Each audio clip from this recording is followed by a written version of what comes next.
تصفيات الإفريقية المؤهلة إلى نهائيات كأس العالم 2026.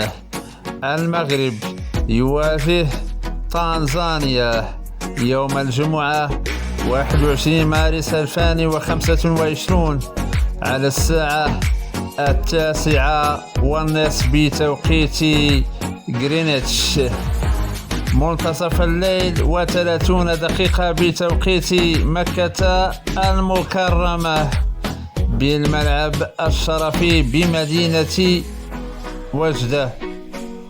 للإشارة، اللقاء منقول على قناة الرياضية، البث الأرضي والبث الفضائي.